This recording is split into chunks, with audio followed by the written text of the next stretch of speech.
A very good afternoon to each one of you. On behalf of Bangalore Chamber of Industry and Commerce, we welcome you all for this exclusive webinar on the Powerless Leadership for Powerful Result. This is truly indeed an exclusive session, and thanks to all the participants who have joined. I also welcome Saraswati Kasturi Rangan, who chairs our HR expert committee, and many of the management committee members and the leaders of our expert committee and senior members of the chamber who have joined this session. Thank you very much. I'm Rupa, Assistant Secretary General at BCIC. And the chamber expresses its immense thanks to Mr. Balaji Pasumarthy, the founder and lead mentor of Liberated Enterprise Creators, and he also dons many leadership roles in many of the companies. Thank you very much, sir, for accepting our invitation to address our members, and we are truly honored. Our special thanks to Mr. Gopal Subramaniam, who is the esteemed member of our HR expert committee, for facilitating this session. He is with us in the chamber. Thank you very much, sir, for your support in this initiative. The HR expert committee of the chamber is chaired by Saraswati. As I earlier mentioned, she is the Chief Happiness Officer at Deloitte, co-chaired by Chitra, who is the HR head at Bueller, India, and mentored by Mr. BC Prabhakar, President of Karnataka Employees Association, and also Dr. Prasad, who is the Director at SDMIMD Mysore. Now, I won't take that much time, and I now hand over the stage to Mr. Saraswati. Over to you, madam. Thank you, Rupa, and thank you for the wonderful introduction of Ms. Balaji, and also thank you, Mr. Gopal, for facilitating this. Our honor to have Ms. Balaji Pasumarthy with us today. And well, what a wonderful topic it is. Powerless leadership for a powerful results. And while the statement in itself sounds absolutely counterintuitive, I can tell you, based on my experience as a Chief Happiness Officer and also my tenure in terms of my experience, I can totally see the leadership styles changing in today's world. And whatever limited knowledge I have, and I'm certainly no expert as you are, Mr. Balaji. I'm not going through your resume. It's such a long one, but I think it's been flashed on the screen.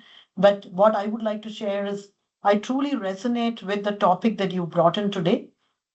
Leadership is no longer the know-it-all style. It's the learn-it-all style that we are seeing. And what I also have observed is that ambidextrous leadership, in terms of how can you give right feedback at the right time, while at the same time being caring and kind to your people.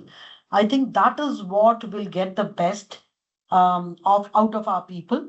And I think and this is more from my personal for Deloitte, and I've come in at a time when the organization is really growing at a fast pace and numbers are increasing. But despite that, how do you not lose touch with your people? How do you continue people centricity? I think these are topics that we are debating every day within the organization. So I think your conversation about powerless leadership for powerful results, I think it's coming at a very opportune time. And I think what we are waiting to hear from you, and I did go through a bit of the introduction, Mr. Balaji, and I'm really looking forward to see how can we create a culture of trust, perform better through decentralizing. I think that's something through delegation, to giving the power to the others rather than keeping the power with the leadership. And I think it's really going to be exciting to see how can we make good teams perform in a superlative way, with the strategy that you're going to be sharing with us. And of course, as I said, I'm really not be going through your resume. It's truly overwhelming, but it's wonderful to have you with us here. Once again, thank you, Mr. Gopal, for facilitating this. It's a privilege to have you with us, Mr. Balaji. And with that, over to you. We are all keen to hear from you. Thank you. Excellent. Thanks so much, Ma'am Saraswati. And it's indeed a real privilege to be here addressing all of you business leaders, so many of you from the, focused on HR people, wanting to get the best out of them. No. It's Please an go ahead. absolute pleasure. It's an absolute pleasure. And thank you, Gopal, for inviting me to this lovely, lovely gathering. So what I try to do, and the internet online sessions have their limitations. Sometimes the internet, sometimes this and that. So what I did was, I just this morning I prepared a few videos, very short videos, so that the content can get delivered very well. So I'll be sharing those links just now, and you can watch it, and then we can have a discussion after each one of them. So the idea is, I'll trigger some thoughts. I'll get some of your reactions and so on and so forth, and we'll discuss it, and we'll make it a very engaging session. This particular one. So first, this whole aspect of work and what does it really mean, and what's my story? Why am I using these words? Powerless, liberated, self-organizing teams. Okay, so what is my perspective over here? So what is my journey and understanding of work? So I'd like to share that with you. So that kind of gives you some kind of a basis to kind of get an idea of where I'm coming from, and that might lead us to some really rich interactions and discussions and pondering about these questions. So let me share my first video. It's kind of an introduction as well as my understanding of what work is. So I'm putting it in the chat. It's just around 10-12 minutes. So please watch it and then come back, and then we will continue in terms of discussions and on that particular video. Hi, I'm Balaji Pasumarthy, the founder of Liberated Enterprise Creators. There's a lot of buzz about work. Will AI change work? How many hours should people be working? 70 hours a week, 4 days a week? Should people be allowed to work from home? So many questions about how to work. But before we talk about the how, possibly we need to talk about how we feel at work. Because my relationship with work has been long, painful, and eventually a liberating journey. And I share this because I know many of you are on the same path. For me, it started early. Until the 5th grade in school, that's the first exposure or experience to work. Work was absolutely hell. I was terrible at it. People would look at my report card and just feel good about their own grades. I was in the bottom of the class. My parents tried everything: tuitions, counseling, threats, rewards. But it was of just no use. I will never forget one day in Dhanbad. I was walking home after playing with friends, feeling happy for a moment. And then I saw my dad sitting on the veranda, holding my report card. He was clearly upset, and possibly had tried everything and he just didn't know what to do. He looked at me, took a sharp pin in his hand, showed it to me, and said, "Balaji, if you don't do well in class, I'll prick your finger with this pin." That was his threat. I was shaken. I was frightened. I was lost. That was my first lesson in management. Work is something you do because you are afraid of the consequences. But fear did not make me get better grades. I remained in the bottom of the class. A few years later, everything changed in a single moment. I was walking towards the car park after a movie with my parents, and suddenly I heard a teacher call out my name. You can imagine the dread for a student like me with parents just behind me. I braced myself. I thought, oh no, here comes another lecture in front of my parents about how I need to work hard, how I need to be smarter, and so on and so forth. I walked up tense, waiting for the scolding, but to my absolute surprise, the teacher looked at me and said, Balaji, you have done well in your test. I was stunned. Something clicked at that moment. A thought appeared. Wait, I can actually do well in academics? That tiny spark of validation changed my behavior. I started mixing with the brighter students. I remember actually reading a book titled How to Be a Good Student.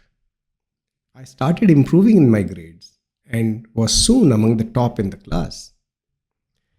That spark grew. By the time I was preparing for my engineering entrance exams, the IIT entrance exams, one of the toughest exams in the country, I was putting in insane hours. I remember my mother seeing me surrounded by books and saying, Balaji, you're working too hard, go out and play. And I remember thinking, why is she saying this to me? I'm enjoying this. I was in the flow. Even the tough problems were a joy. I wasn't feeling time pass. That was my second lesson. Real work is not drudgery. Real work is joy. Real work is joy. I made it to IIT Madras, then to IIM Bangalore. I joined the Unilever Group, one of the best companies on the planet. I had made it. But within 3 months, all that joy vanished. I felt frustrated and lost, just like that kid in the 5th grade. Work was no longer joy. I felt like a cog in the giant wheel. I saw practices that terrified me about my future. I saw a vice president, a man whose position I aspired to, describe work life where he was on the road 25 days a month, and his idea of family was calling his wife once a day. I realized that if I felt this empty in the best company, then something fundamental about the corporate world itself was broken. So I quit. I decided to build my own business. And I asked myself, why am I doing this? It wasn't for success or money. I was already on that path with my IIT and IIM background and the best company to work for. So I told myself, it's really about quality of life. So I made 2 unbreakable promises to myself. Promise 1, work must be a joy, not just for me, but for my team. Promise 2, I must be the master of my own time. I started Golden Square offices in 1995. I'm a pioneer in the co-working industry. My entrepreneurial journey was a learning journey, a series of experiments on how to make my promises come true. I experimented with trust, giving autonomy, and with enabling self-organization. Soon I was able to leave the daily operations for my first business to my team. That freedom allowed me to build other ventures. I built BNI Bangalore for 16 years into one of the largest and successful regions in the world. I launched the Business Gyan magazine, which ran for nearly 10 years and read by CXOs in Bangalore.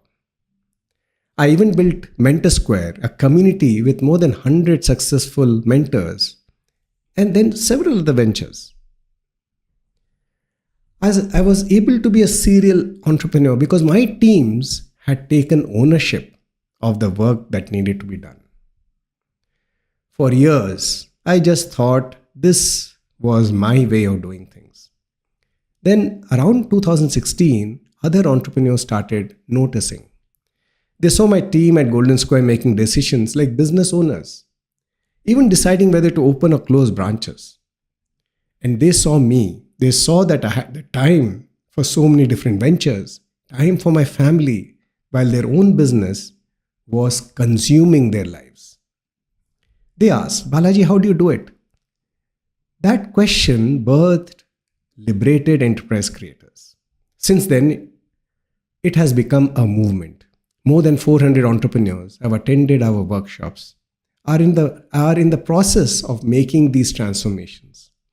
Around 70 of them have implemented a lot and moved significantly in the direction of creating liberated enterprises.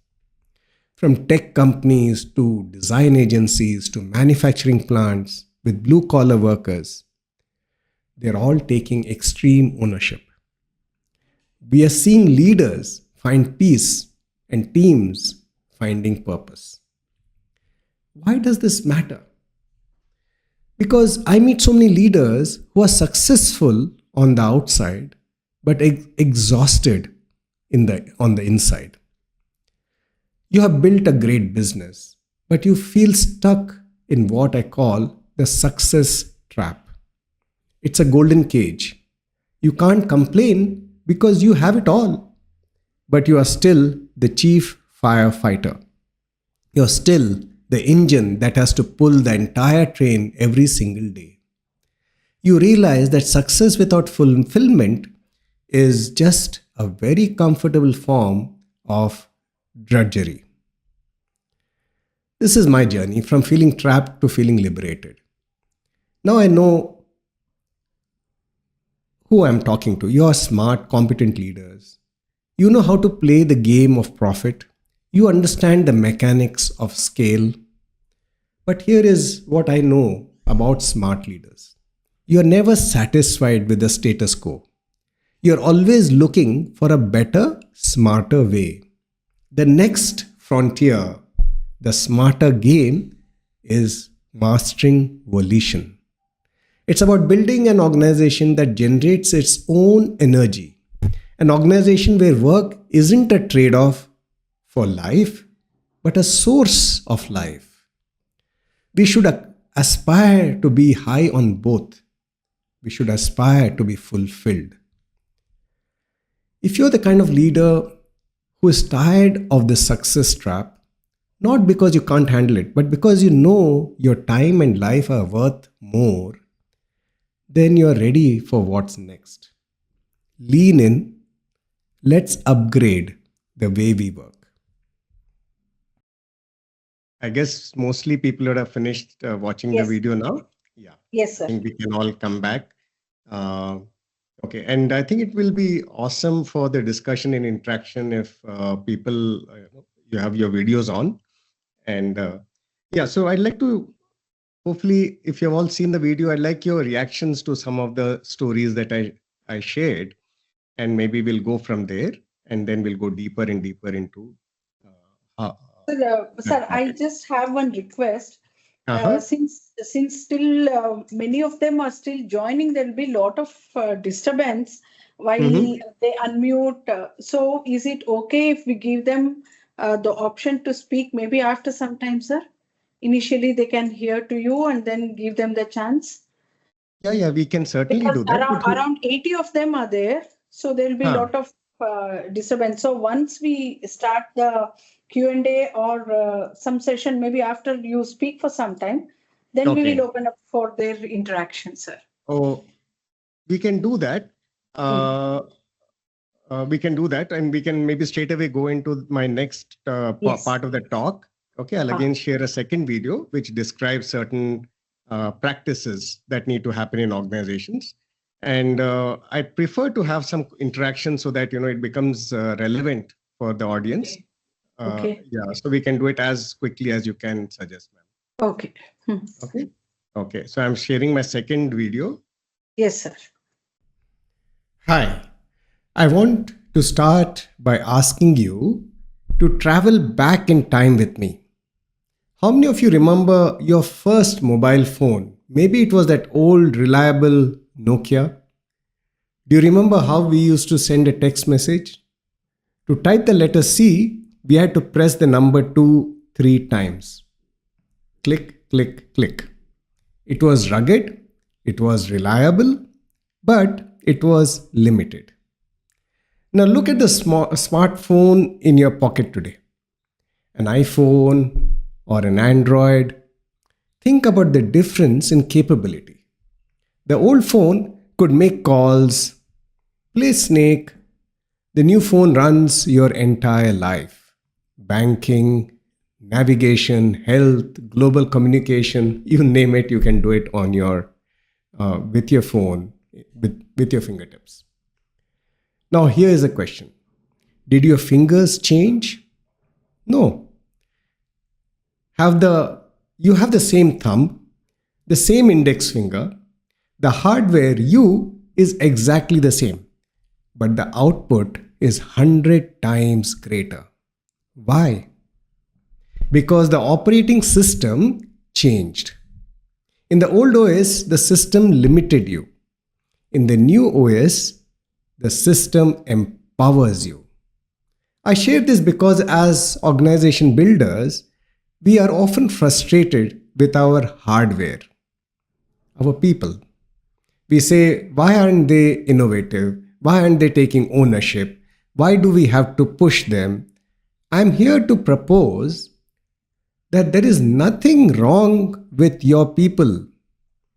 The hardware is just fine. The problem is that we are trying to run a 2026 organization on an operating system designed in the 1920s.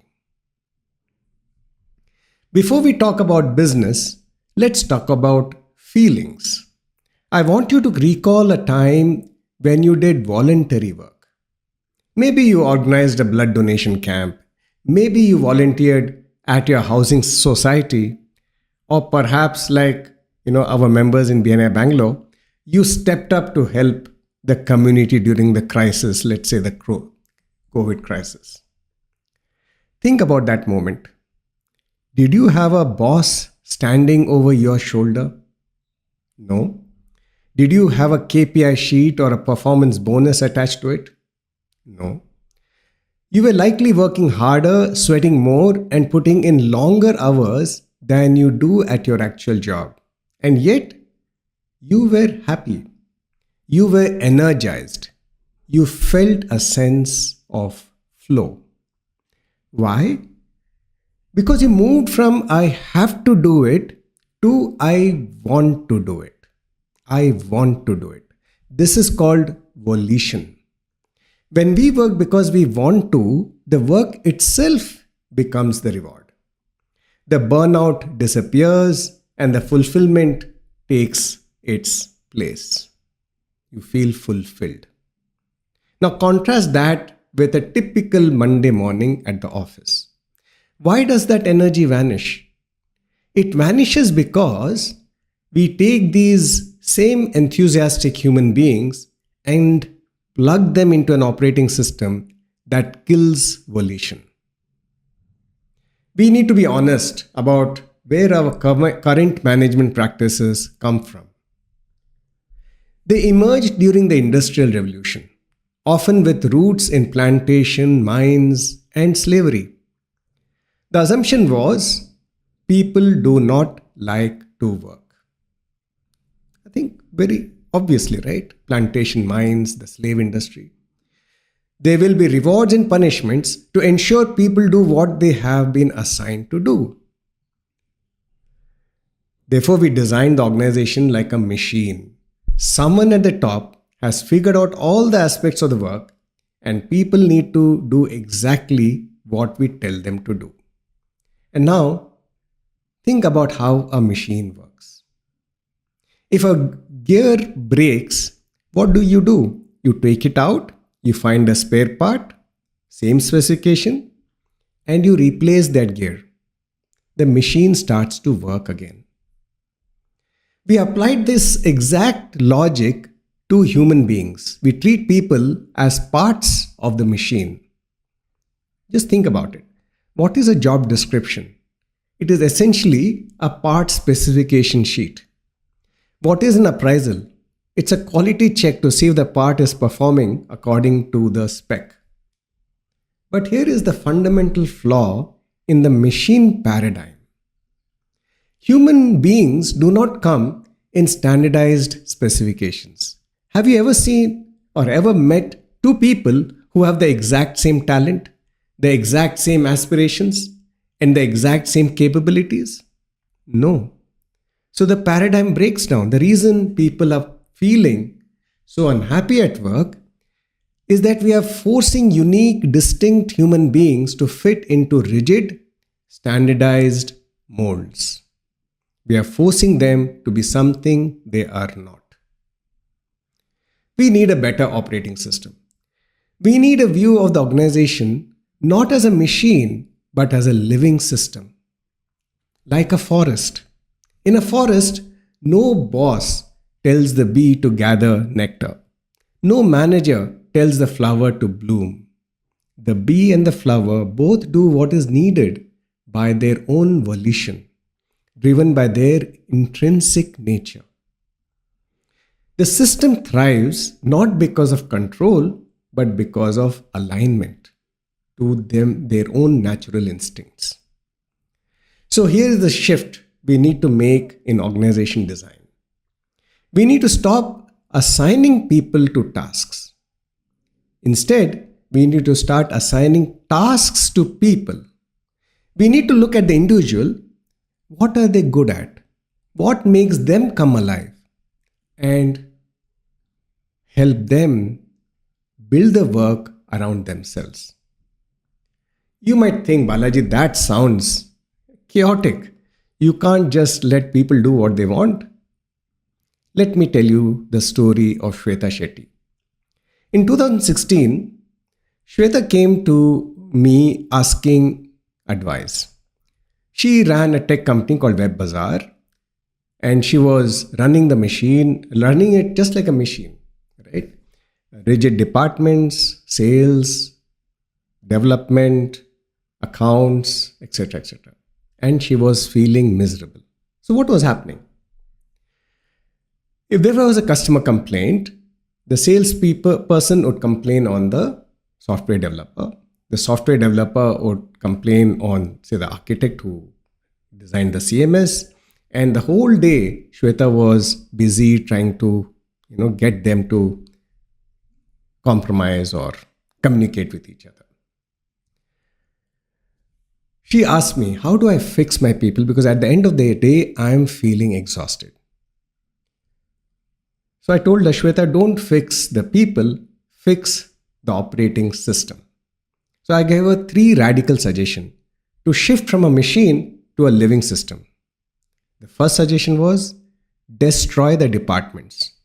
Don't group people by function, group them by purpose. Group them by purpose. I told her to create circles, put small groups together with all the talent to do the job, to get the job done. People skilled in selling, people who have the tech skills, and maybe the support skills. All of the necessary skills that are needed to do the job which is required to be done. And then tell them, you are now a small business and these clients are yours. And all you need to do is make sure the clients are happy. Second, kill status. Remove the titles, no senior VP, no junior associate, no salesperson, or no, you're a developer, you're not a salesperson, none of that. Skill status. And don't have job descriptions. The third suggestion, open the books, make the financials transparent. Let each team member know whether they are contributing to the bottom line of their circle and therefore to the organization. Within 3 months, Shweta came back and she shared the transformation that had happened. And she said, Balaji, now I have got so much time on hand. So what was the transformation? These 2 stories really, illustrate what had happened. The first was in terms of the franchise turnaround. They needed to appoint franchises in a new city. In the old job description world, only the salesperson could do this. But in the new system, the developers, people who would never leave their desks on their own, volunteered and said, you know what, I stay in that city, so let me go and talk to the potential franchise. They had a hidden talent for logic and negotiation that the old job description never allowed them to use. Web Bazaar used to provide free catered lunch to its team members. But a lot of people used to get lunch from their own homes. So team noticed food was being wasted. Now, if management cancels free lunch, there is an uproar. But in this case, the team saw the P&L and they realized this is money being wasted. The team decided to stop the catered lunch. Shweta told me, if I had taken that decision, I would be the villain. But because they took it, it was ownership. And Shweta said, now I have so much time on hand, I'm thinking of starting other businesses. By 2022 or so, Shweta's company had grown to more than 200 people, and it was acquired by an MNC company. Now, Shweta is just one example. Globally, there is a massive shift happening towards these type of organizations. You may have heard the terms like holacracy, teal organizations, Semco style, or chaotic organizations. These are not just buzzwords. They are proof that the machine model is dying. Look at here, the appliance giant. They broke an 80,000 person company into thousands of micro enterprises. Look at Michelin tires. In their manufacturing plants, giving teams the autonomy to manage their own work. And Michelin, they can palpably see the difference between the results from the factories which are using the old system versus those who have transitioned to the new way of doing things. Or think about Burzog in healthcare, where thousands of nurses, more than 20,000 nurses, manage themselves without a single manager. And closer home, under the banner of Liberated Enterprise Creators, we have seen this shift across a huge range of industries. It is not just for tech startups. We have seen this in accounting firms, design agencies, logistic companies with blue-collar workers, and traditional manufacturing units. In every single case, when you shift the operating system, you shift the energy. I want to leave you with a framework to think about your own organization. Think of the organization design and the choices you need to make as a spectrum. On the extreme left side, you have dictatorship, total control, do as I say. Here, agency is zero, and therefore, obviously, volition is zero. It is 100%, I have to do this work otherwise. That's the energy with which people work. On the other side, on the right side, you have the extreme self-organizing systems. Think of Wikipedia. Thousands of volunteers, no managers, total autonomy. Here, agency is 100% and the volition is 100%. It is pure, I want to contribute. I want to do this work. Now, you don't have to wake up tomorrow and become Wikipedia. But you need to ask yourself, where are we on this line from dictatorship to absolutely self-organizing teams? Where are we? Even a 10% shift towards autonomy can lead to a huge, maybe 50% shift in engagement. The world has moved from the Nokia 3310. Your employees have moved. They are seeking meaning. They want to contribute. The only thing standing in their way is the operating system we insist on keeping. At Liberated Enterprise Creators, we help organizations make this transition. But today, I leave you with a choice. You can continue to play the mechanic, constantly trying to replace broken parts and forcing square pegs into round holes. Or you can become the gardener. You can build an ecosystem where people work not because they have to, but because they want to. Let's upgrade the operating system and liberate our teams. So maybe let's pause over here and have some interactions on just what we shared on the operating system of organizations. So what are the things that you noticed? What is it that you'd like to discuss? And then I have one more. Some of you might be wondering, how do I shift? So I have a way forward for you, which I have in the upcoming video.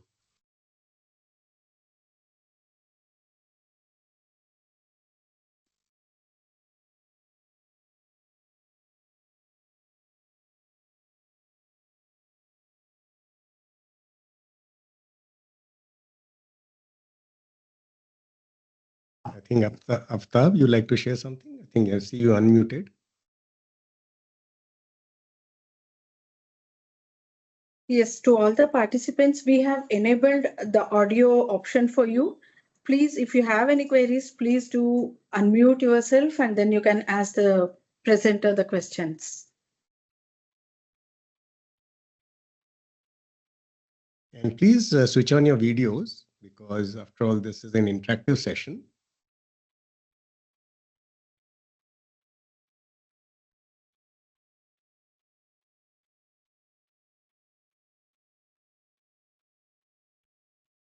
Hi, I'm Ishani.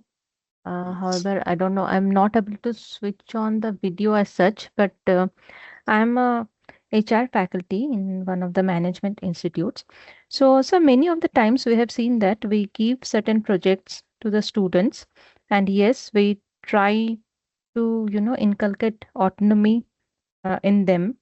But then it happens that towards the end, towards the deadline, it is found that they have done nothing. So my question is this autonomy leads to engagement? Is this true for every Oh, type yes. of workforce or it's only for the matured ones?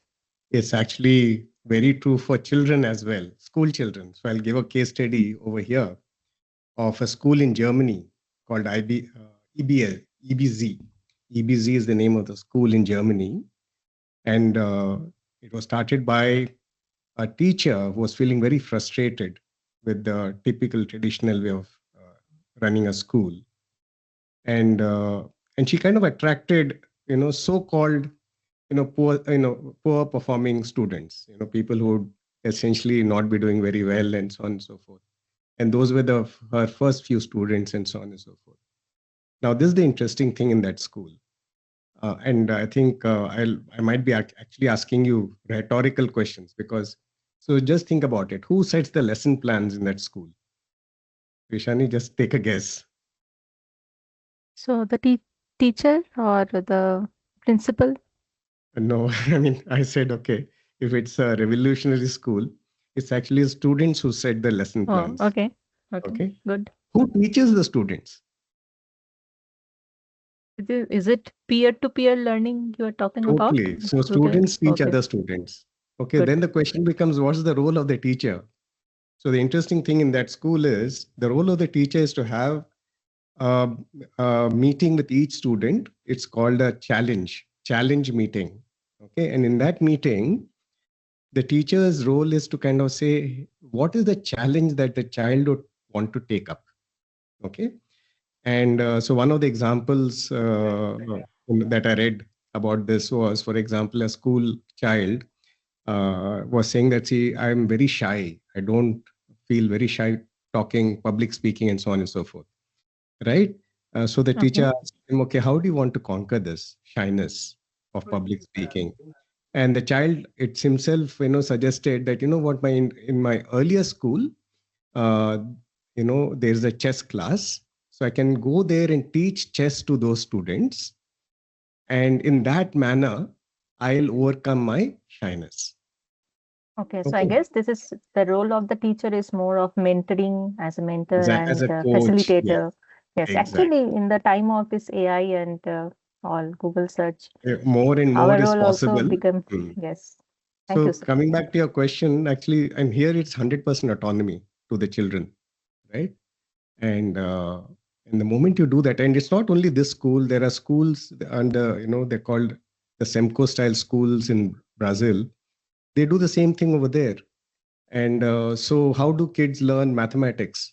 So they just give a challenge. Okay, why don't you build a bicycle? Now, if you have to build a bicycle, you need to understand circles, you need to understand pi. And in that whole journey of building the cycle, they'll learn mathematics. So is it, yeah. So the key thing is, yes, autonomy works. Thank you so much, sir. Yeah.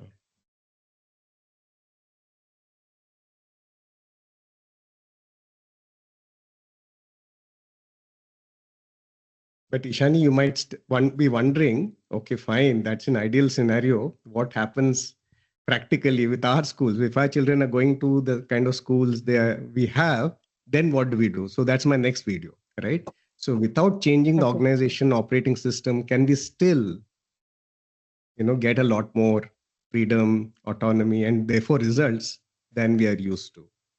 I'll be sharing that as well. But first, at this stage, I'd like the audience to participants to focus on the organization design and the kind of issues that all the kind of questions that might be buzzing in your mind. Is it even possible? And so on and so forth. Because that will allow me to share a lot more relevant stories and examples with you, even from what we have implemented here in Bangalore. Yeah, so Balaji, Gopal here, just to get the discussion going, right? So if we see a lot of corporates here probably are more used to a very hierarchical structure. Correct. Right? And we can talk about open culture, we can talk about various other changes, but predominantly it has been a very hierarchical with a top-down approach and some variations of it. So when we talk about autonomy or when we talk about the freedom given, and also I think mentioned about trust, if I remember in the initial. So how do we establish something of that nature, right? Is it influenced by the societal culture, or what role does it, and how can we change that in the Indian context? Yeah. So in my experience, it's nothing to do with our own, what shall we say, culture, because the kind of case studies I've come across, what I've read, these kind of organizations are sprouting up all over the world. It's happening, like I mentioned here, in China. Now, China is supposed to be, very hierarchical as a society itself. But imagine self-organizing teams doing awesomely well over there. It's happening in Europe. There is an American company called Morningstar, which does tomato pulp processing, seasonal process industry, and consisting essentially of blue collar workers. And for decades, they have been working. The whole organization works on self-organizing kind of a concept, and they are actually market leaders in the US in that industry. So so it's nothing to do with, it's really about what kind of culture, expectations, and so on we are setting within our organizations. And that actually brings me, and you mentioned, how do we instill trust? So it actually comes from us. It just comes from our belief in people, that they can be trusted and they are responsible. They are responsible adults. So once we kind of come from that assumption, lot of things that we do, which are based on a paradigm of people don't like to work, all of those things start disappearing. So I'll take some examples of how quickly this can happen in the next video. But I have personal experience that the shifts can happen very quickly. Right. So to a certain extent, is this also influenced by the personality of each leader, right? Because there are different personality traits. Somebody may be very able to trust easily. Somebody may be very skeptical about it. So how does that play a role in setting up a culture, especially if it is going to be a leader driven? Yeah. So that's a good question.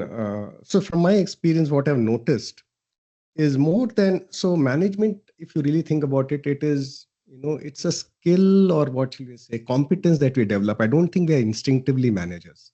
Okay, leadership, management, and so on is very, and in my view, there is no one kind of framework that, okay, if you check these boxes, you are a leader or a manager. I don't think that's how it really works, because look around you, there are all types of leaders, there are all types of managers who are able to get results. Okay, so the definition of a good leader or a manager is, are they able to get things done?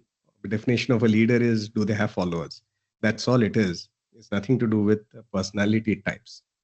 But when it comes to this particular, are you able to create self-organizing teams? The only character thing that I possibly noticed is, and I call it, are you otherish? What I mean is, is the person otherish, or is the person very selfish? Selfish is, whatever is happening or whatever work is happening, it's really for my benefit. Okay. Now, if that is the attitude, trust cannot develop. Okay. And people, and therefore the person has to become a dictator. That's the only way forward, because they're essentially self-centered. And in which case, none of these things might really work in their organization, even if we kind of design it that way. But most people are, they want the good for others as well. It's not only for them, they want good for others as well. And if that element is there, and they look at each other as responsible adults, I think this works. Yeah, Gopal, does that help you?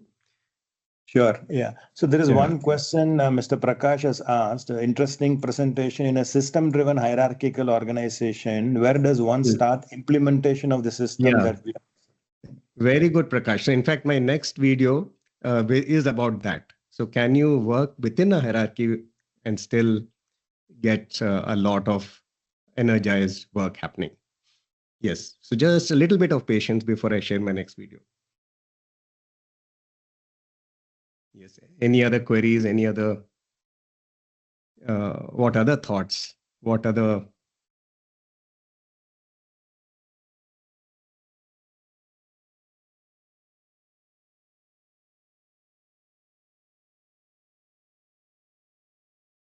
What is buzzing in your minds? What are the, because we are all used to the typical way of running organizations, right? All of us know how to do that, how to recruit based on job descriptions, how to make up, how to appraise people, how to promote people, all of those things, how to create an incentive programs, all of those things. I think this audience really knows how to do that. So given that, go ahead, Prakash. Prakash. Mr. Balaji. Yeah, Prakash here. Thanks for clarifying. I think you said it's going to come next. One more question that I have is, I work with a lot of MSMEs and startups where a lot of youngsters now are employed. When I talk to most of them, the top management, one of the major issues that they talk about is managing this youth workforce. They're really finding it very, very difficult. But somehow I am not too convinced. I mean, based on whatever you also said, I think they will have to look at it very differently. But that is one of the things that they talk about. Managing youth workforce is a major challenge. Correct. I think that's a very good observation, Mr. Prakash. And there's a reason why also. I think if you look at the organization design, typically that we are structured in terms of hierarchy and in terms of compliance. Most of the organizations essentially are working towards compliance, right? In terms of there is a particular job assigned to me, and this is what is expected in terms of what I have to do, what I have to achieve, and how I have to do it, right? All of those expectations are there, and I need to do it as per those instructions. So that's the machine mindset that I was telling you about in the video. And if you really think about the background, even in our own society, right? If you think about when we were growing up, I'm around 57 now. So when I was in college and so on and so forth, the job opportunity itself was much lesser, right? So it was actually, even though we might have been getting paid well, etc., we didn't have really an option in terms of, if I quit this job, how do I take care of my family? So therefore I'll comply. It's really coming from, now the world has changed. in our country and maybe elsewhere as well, and definitely even in our country, what has happened is people have a lot of opportunities. They have options. They have a choice, and therefore, what people are looking for is will this work be meaningful for me? Will I like this work? Is it something that makes me happy while I'm doing it? So, job itself. People are looking for job which gives them satisfaction and fulfillment. So it's not that they don't want to contribute. It's not that they don't want to. Agree. Yeah. But they want to do it in a way that is giving them satisfaction as well. And my case over here with that video was the operating system we are using for organizations is not aligned with that kind of energy, of wanting to contribute, feeling fulfilled, doing something meaningful, adding value to others. That kind of energy it's not aligned because it was meant for a different assumption that people don't like work. Yeah, true. Yeah. And in a way, the self-fulfilling prophecy kicks in because if you're saying that people don't like work, that's what happens. Mm-hmm. The answer is, in most cases, I think there has to be a change in the mindset of the management rather than blaming the workforce. Exactly. Totally. Mm-hmm. And we have seen this again and again, where like in the Shweta Shetty example that I shared in the video also, people are the same. It's the same people. They behave differently if you change the design of the environment. Yeah, thank you. So Balaji, today's context, if you see, there is a lot of discussions about 70 hours week, work week, or a lot of debate that has happened between work from home and work from office, which is sort of a tried and tested way of working, right? Because then we see work happening, right? Yeah. From that context, what self-driven organization could be a very radical shift. Yeah. So one, how are we ready for it and how do we sustain it? Sure. Okay. So I'll make a case before we get into how do we go towards it, which is my next video essentially, within the hierarchy and so on. The point is that if you look at my own experience with work, right? Or I'll share my own example in my own organizations, whether it was a magazine, whether it is the Golden Square offices. Okay. There is no attendance policy in our organization. There is no, nobody keeping track of leaves. In fact, there is no statutory leaves we have to provide. So we maintain a register more from the statutory point of view. But none of us are really bothered in terms of who's taking more leave or less leave or that, none of that. And yet we are in a service industry and we need to be open when required, close when not required. And the team coordinates all of that. And the kind of decisions, like I said in the video as well, that, they are able to decide whom to recruit for their own team, whom to let go in their team if they find something unethical or poor performance.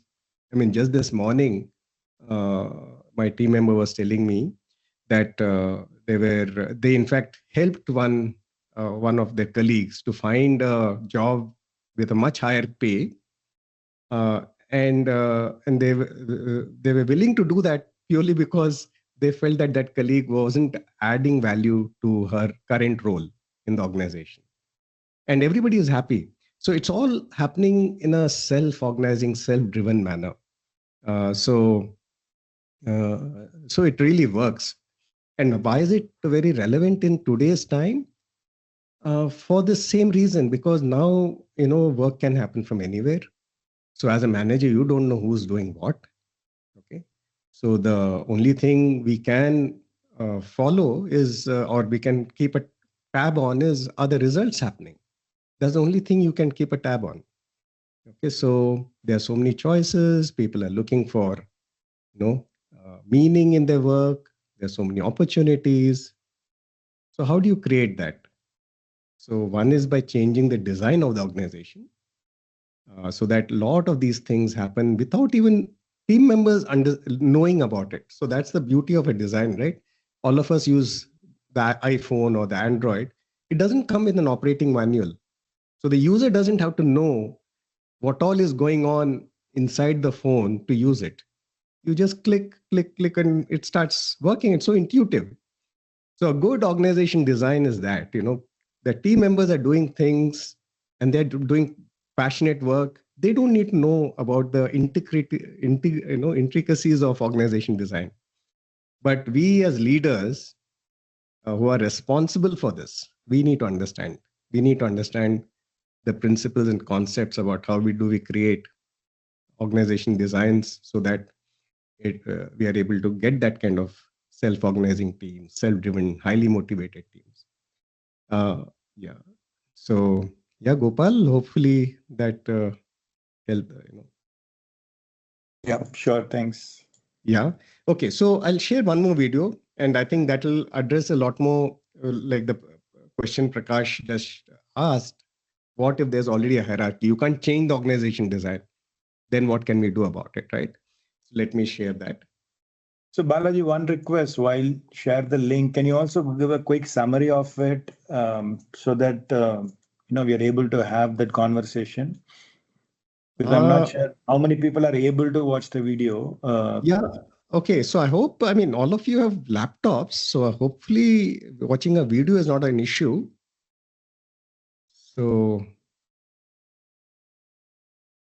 or did someone have a problem clicking on the link?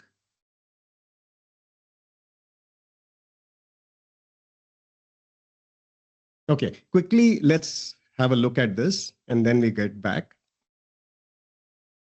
And we'll have a lot more lively conversations over here. In my last talk, I spoke about upgrading the operating system of the organization. But I know what many of you are thinking. You're thinking, Balaji, I don't own the company. Or it's working fine, I'm profitable and so on. Why should I change?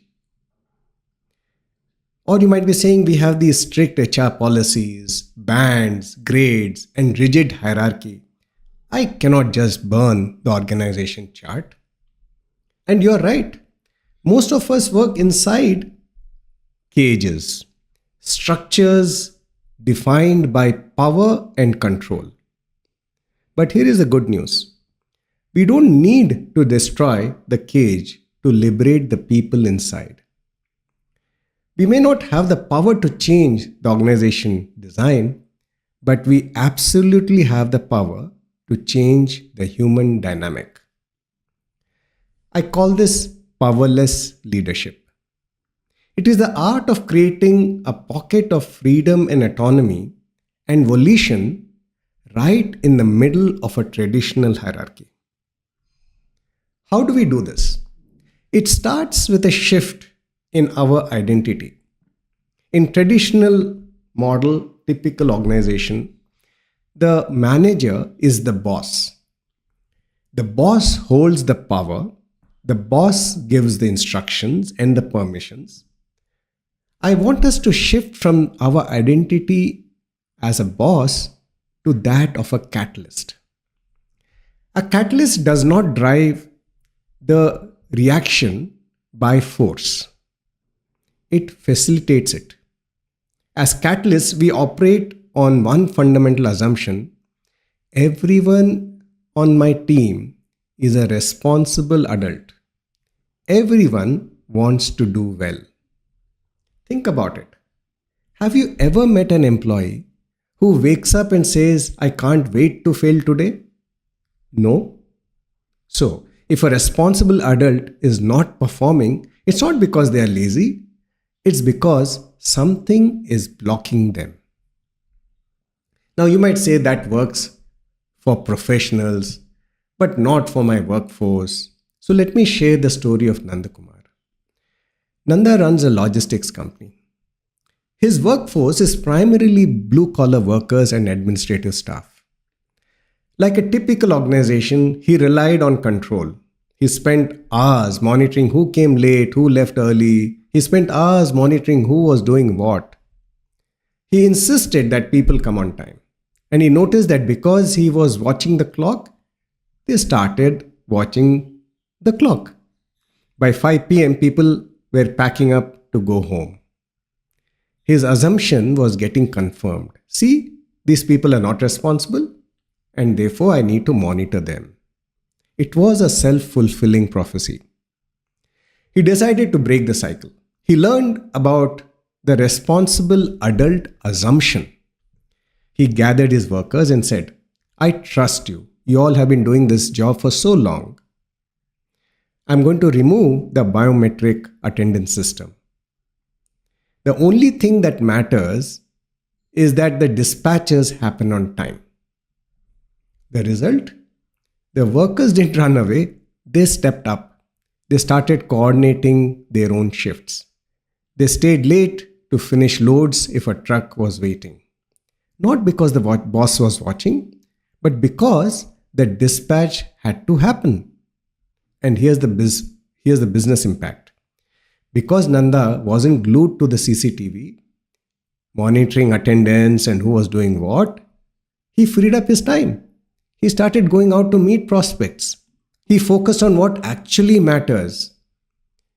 That is where his attention is required. Strategy and growth. Today his business is scaling with new clients and new branches. He shifted from control to trust. His team shifted from compliance to ownership. And his business shifted from stagnation to scale. The key message we need to understand is this. If someone owns the work, they do the best work. Powerless leadership enables us to shift that ownership to team members. Let me give you an analogy. Have you ever seen someone wash a rental car or their neighbor's car? They might do it if they are paid, but they will do the bare minimum. They won't care about the details. But have you seen that same person wash their own car? They fuss over it. They spot a tiny scratch and they agonize over it. They buy the best wax and they spend hours on a Sunday morning polishing with it. Why? Because it belongs to them. Ownership is emotional. Accountability is transactional. So how do we get employees to treat their work like their own car? We do it by giving them autonomy. We allow them to choose as much as possible. Task, what exactly needs to be done. Technique, how they want to do it. Time, when they want to do it. Team, who they need to work with to get it done. Let them decide.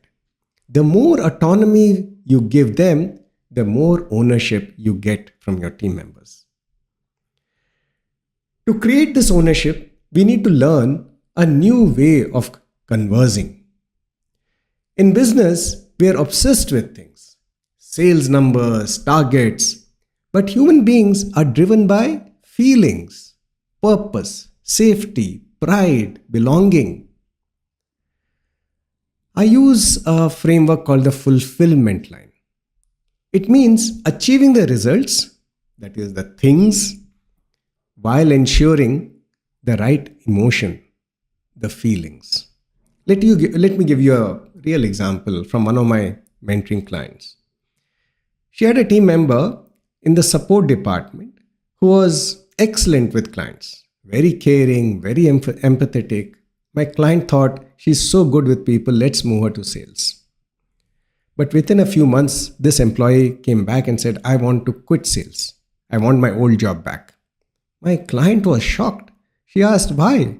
The employee said, my manager keeps asking me about targets. How many calls did you make? Did you hit your number? I feel so much pressure. I hate it.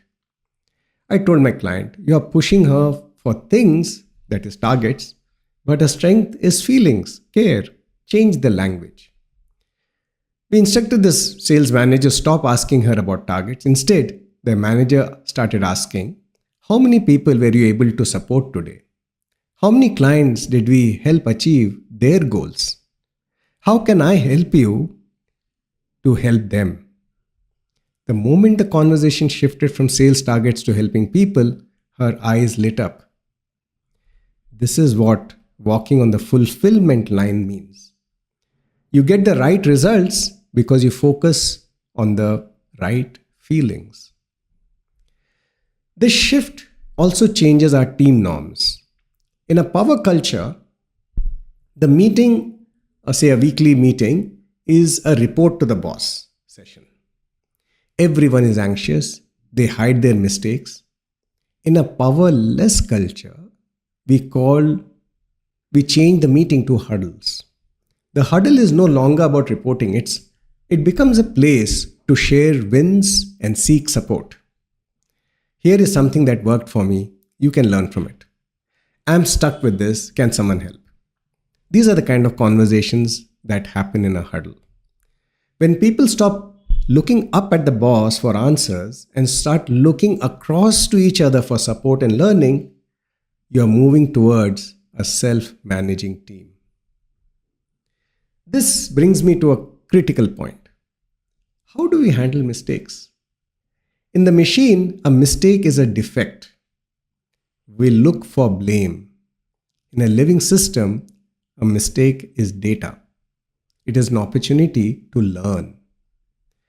As a catalyst, don't ask who did this. Ask what can we learn from this so we can do better next time. We call this feed forward. Feedback focuses on the past, which you can't change, and brings up the defenses of the people because they want to justify that they were on the right. Feed forward focuses on the future, a future that you can create. Now, you might be saying, hey Balaji, what's your personal experience with this? I also worked in a hierarchy, right? My first job in the Unilever group. And 25 years later, I quit my job very early in my career. 25 years later, one of my team members who was reporting to me in Unilever called me up. And he said, I'm so happy that I found your number. And I want to tell you that in my career, and he had retired, in my career, you have been the best boss I ever had. And I asked him why. He said, because you are a human boss. He used the word human boss. You're a human boss and you treated people very well and you supported them. But other bosses, they drive us and they take the credit for whatever achievement happens. I was wondering whether this person is just, trying to please me or something. So I called up one more team member from that time and asked him, and he echoed the same feelings. So it's very, very possible. And by the way, we achieved some really record numbers with that team. So now this sounds simple, but it's not easy. Shifting from a boss who commands to a catalyst who coaches requires a new set of skills. It requires learning how to hold the space, how to ask the right questions, and how to ignite that spark of ownership. This is where liberated enterprise practices comes in. We help leaders learn these specific conversation and coaching techniques for powerless leadership. We provide the toolkit to help you move your teams from I have to I want to. When you master these practices, something magical happens. You stop seeing the I have to and look and the heavy shoulders, the sigh of resignation. You start seeing the sparkle in the eye, that moment when a team member says, I know exactly what to do and I can't wait to try it out. That sparkle is volition. And that's the greatest reward a leader can get. Let's become powerless leaders. Shift power to our team and get shift power to the team and get powerful results. Sure, Balaji, you can maybe just start with a quick summarization of what the video is so that, we can maybe use that as a base to kickstart, Yeah, essentially it is how do you, within the hierarchy, what can you do to get that energy? And that really essentially happens because your, first of all, intention that people are responsible adults. Second, your role shifting from the boss to being a catalyst, and how you change the dynamics from seeking answers or solutions from each other rather than from the boss. So how do we change those norms within the team? So that in essential is in the nutshell.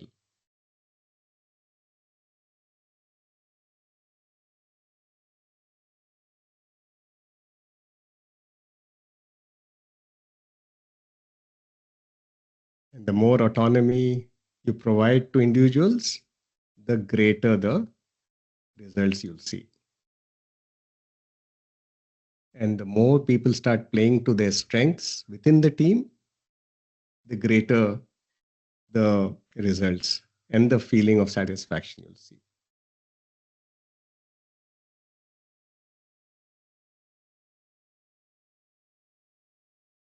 Okay.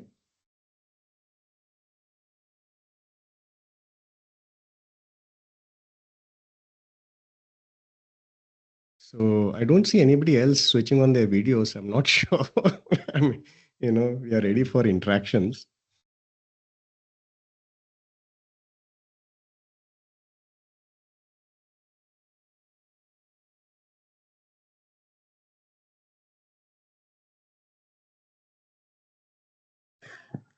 So again, questions from my side. So you mentioned about more autonomy, right, and play to the strengths. But if I see the current context again, right, one of the concerns that I've heard is how people are not taking ownership. Right? Yeah. So when I come with a mindset that there is not ownership being taken, shifting to an autonomous, shifting to a complete autonomy maybe a challenge. I mean, it could be a chicken and egg story where I don't give autonomy, so they don't take ownership. Yeah. Or they don't take ownership, so I don't have the trust to give that autonomy to them, right? So how do I resolve? Yeah. So the thing is, it really starts in our own. So the change, like the examples that I shared, and so many multiple examples that I can share right from here in Bangalore. It actually starts it's not the people who are at fault. It is our own assumptions about how we are organizing the people which is at fault. Okay. And here I'll also very quickly say we are not at fault individually. It's just that we are not exposed to some of these organization design or norms from wherever we might have worked earlier or whatever we might have been exposed to. And this is not rocket science really. Actually, it's just that we need to make those shifts. And like Nandakumar, just did a small thing. He just kind of conveyed in one meeting that, guys, I trust you, and removed the biometric systems. That's it. And the whole environment changed. Same people, right? And he didn't even, have a, big organization design change or change management, nothing, but change happened, right? Because the change really happened in Nandakumar's mind. And that is where it's important to have that confidence. So I'll challenge you in another manner, why this assumption that people can't be trusted or they can't own responsibility. Now, once a person is an adult, right, society gives you permission to raise a child, correct? Once you're an adult, you can raise a human being. Now, is there anything in our workplace that is more responsible than bringing up a child? Now, if somebody can bring up a child, that person is responsible. And I think we need to kind of start with this assumption that our team members are responsible people and they'll do the right thing. And The second follow-up question is that if there is a person who is not responsible in your team, why do you have that person in your team in the first place? So, so self-organizing teams, engaged teams actually starts with our own assumptions about who our team members are. And that is that they are responsible adults. Yeah, Gopal, does it help you? Yeah, sure. Yeah.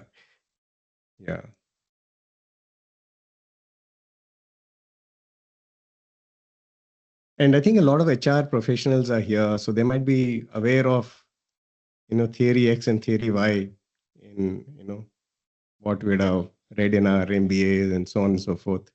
Essentially, it's this kind of thinking has happened for a long. What I'm advocating is that we need to approach organization design and people management from a theory Y angle, and it really works.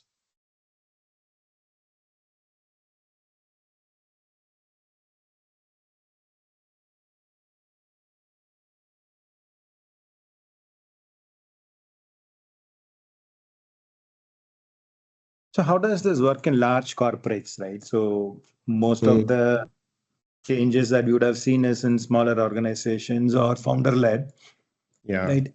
In situations where there are board of directors or where there are larger corporates, how would this shift How happen? does it work? So very interesting, because of course I mentioned some large organizations like Michelin Tires and Haier and Woodstock. Woodstock has a huge number of team members. Semco Corporation in Brazil, I think they have some, maybe 1 lakh workers and so on, and across industries, so many different industries.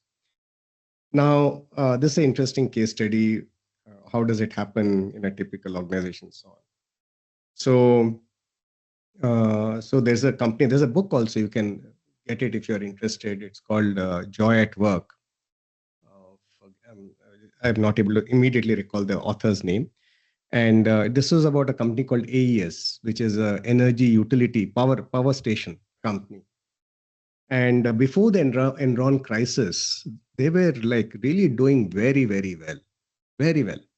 And the self-organizing culture was so much that a junior engineer who was a Pakistani, and this is a US-based company, kind of said, hey, there's no power, there's a power shortage in Pakistan, so let's set up a power plant in Pakistan. And there's a junior engineer who's kind of taking this initiative. And of course, he kind of, got everybody else involved, whoever had the funds in the organization, et cetera, all of that. And the power plant actually came up in Pakistan. So to that extent, the self-organizing was there, the results fantastic and so on. But what happened was the Enron crisis happened. And, the regulators, et cetera, became and the board got jittery that, we need to control, we don't need something bad happening in this organization. And they kind of went back to a hierarchical structure with tight controls and so on and so forth. And that was the end of that story. But the point is that it can happen. This kind of organizations can work even in a sector like the power sector. So there are examples across the board, all kinds of businesses and size of business.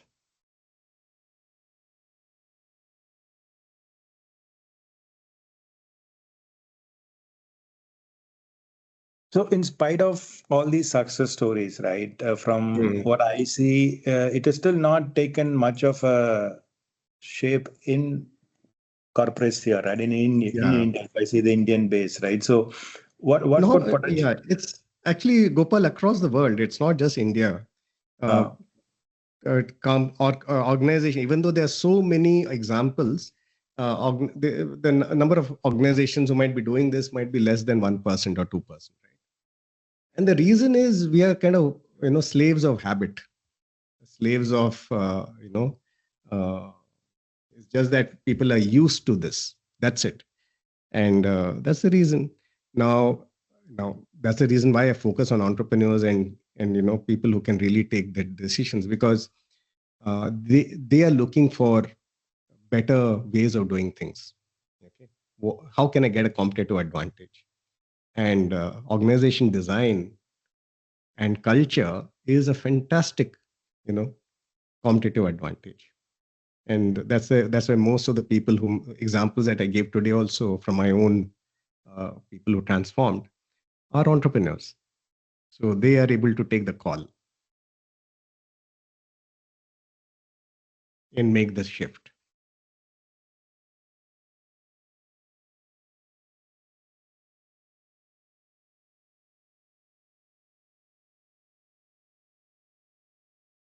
So people, where the hesitation might be, like I said in the third video as well, is, yeah, I'm already doing quite well. So, why should we shake something which is already working very well? So those would be the kind of hesitations which might be coming.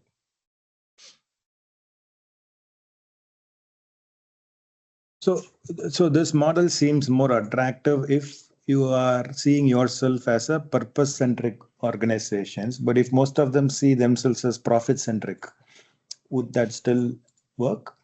I mean, if we are not, okay, I put it this other way, purpose. If you are not creating value, how will you get profit?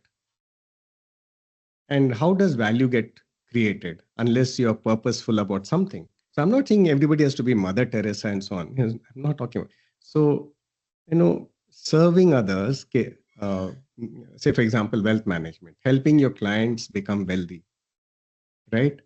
That's the purpose. So why can't you do that? Everybody will be happy. The team members are happy. So I call this fulfillment line, right? So let me put it this way. So supposing this profit-centric versus purpose-centric, right? So I call it, let's say, you have some ache and you go to a corporate hospital. Okay, and this is common. Most of our relatives, somewhere or the other, you would have heard these kind of things. And the doctor says, you need to get a MRI scan done. Why? Not because it is totally essential. Why? Because he has a target to meet, right? So that's the reason. And the result comes out fine, etc. And you're kind of saying, hey, unnecessarily he wanted me to do this test and that test and so on. So you're kind of feeling, as a patient, you're feeling cheated. Okay. So next time you want to go to a hospital, you hesitate to go to that hospital. So even though, the person did it for profits and results, is actually losing customers in that process. Okay. Instead, supposing the doctor had said, no, I don't think this is required. Okay. And so the doctor is giving advice not based on some targets, he's giving advice because it's the right thing to do. Now the right feeling is getting generated. I can trust this doctor. This doctor is good. This hospital is good. I'm going to come back to this. I'm going to talk about this to other people. And I'm going to get my relatives and friends to this hospital. So now you get the feelings, the right feelings, as well as the right numbers, profits. So this is what I call walk on the fulfillment line. Focus on both the feelings as well as the results. So I don't see, this is not a trade-off. There's no trade-off between doing the right thing and getting profits. We have to do the right thing and get the profits.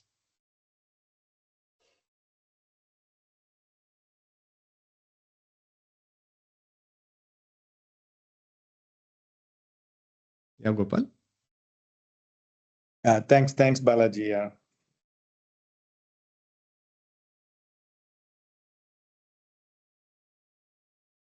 Okay, I think it's 5 o'clock, more or less. Time for the chat is over.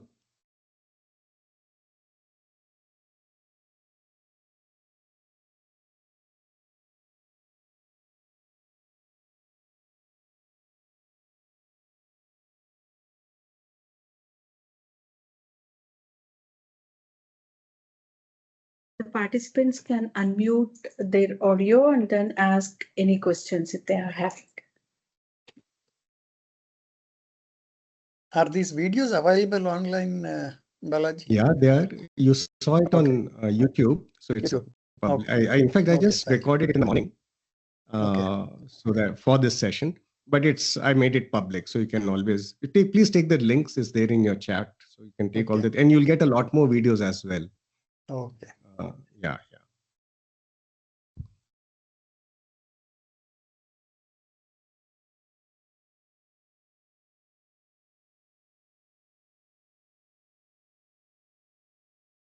Yes, is that anything else?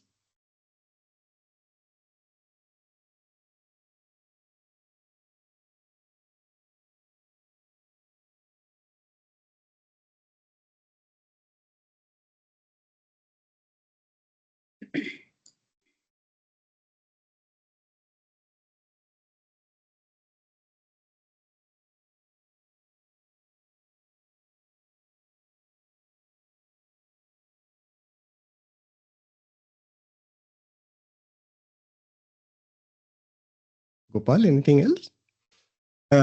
Not from my side, yeah. Unless the participants have any questions. Okay, so let's call it a day. Yeah. Sir, thank you very much, sir, for your time in taking us and walking us through this exclusive session.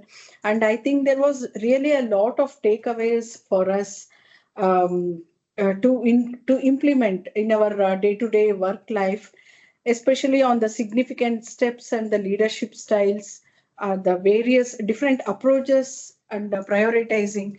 And many of us, I think they definitely agree. Few points wherein you mentioned in one company, there was no system of attendance.